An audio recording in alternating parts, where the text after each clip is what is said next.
Hi, ഇന്നത്തെ പുതിയൊരു വീഡിയോയിലേക്ക് എല്ലാവർക്കും സ്വാഗതം. അപ്പോൾ വീഡിയോ എല്ലാവരും സ്കിപ്പ് ചെയ്യാതെ കാണും. ഇഷ്ടപ്പെട്ടാൽ ഒന്ന് ലൈക്ക് ചെയ്ത് സപ്പോർട്ട് ചെയ്യാം. അപ്പോൾ നമ്മുടെ നോമ്പൊക്കെ കഴിഞ്ഞില്ലേ, 2-3 ഇനി നോമ്പ് കഴിഞ്ഞിട്ട് ഡേ മൈ ലൈഫൊക്കെ ചെയ്യണം ഇൻഷാ അല്ലാഹ്. അപ്പം നമുക്ക് വീഡിയോ കണ്ടോക്കാം. നോമ്പ് തുറക്കാൻ ഇന്ന് ഞാൻ കടലറ്റ് ഉണ്ടാക്കുന്നുണ്ട്, പിന്നെ ഒരു പൂവട പൊരി, അങ്ങനെ 2 വിഭവങ്ങൾ ഇന്ന് ഉണ്ടാക്കുന്നുണ്ട് കേട്ടോ. അപ്പം അത് എങ്ങനെയൊക്കെയാണ് ഉണ്ടാക്കുന്നത് നോക്കണം.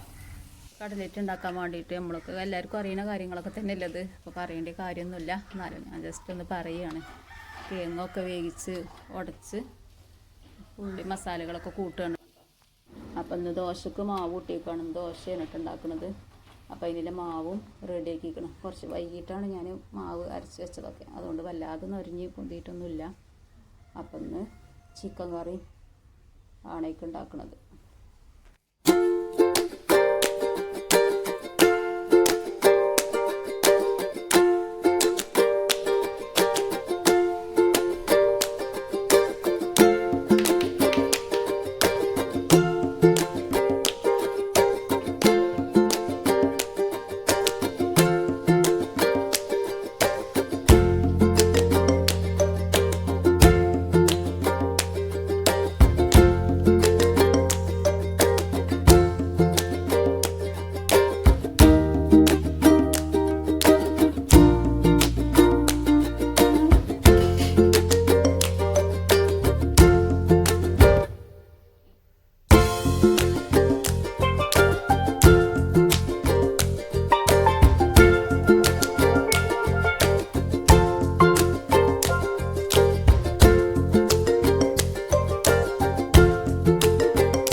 അപ്പോൾ നമ്മൾ തുറക്കാനുള്ള സ്നാക്സും ജ്യൂസും ഒക്കെ റെഡിയാക്കി വെച്ചിരിക്കണം കേട്ടോ. പിന്നെ ഈത്തപ്പഴം ഉണ്ടായില്ല, അപ്പം വെള്ളവും ആണ് തുറക്കാൻ എടുത്ത് വെച്ചത്. അങ്ങനെ ഞങ്ങൾ തുറക്കലൊക്കെ കഴിഞ്ഞ് നോമ്പ് തുറന്നതിന് ശേഷം തറാവീസ്കരിക്കാൻ പോകുക കേട്ടോ പള്ളിക്ക്. ഓട്ടോറിക്ഷ വന്നിരിക്കണം. ഓട്ടോറിക്ഷക്കാണ് ഞങ്ങൾ പോലും. ഇവിടെ അടുത്ത് തന്നെയാണ്. 4 നോമ്പ് തുറന്ന് നടക്കേണ്ടെന്ന് എഴുതി ഓട്ടോക്കാണ് പോലും. അപ്പോൾ ഇന്നത്തെ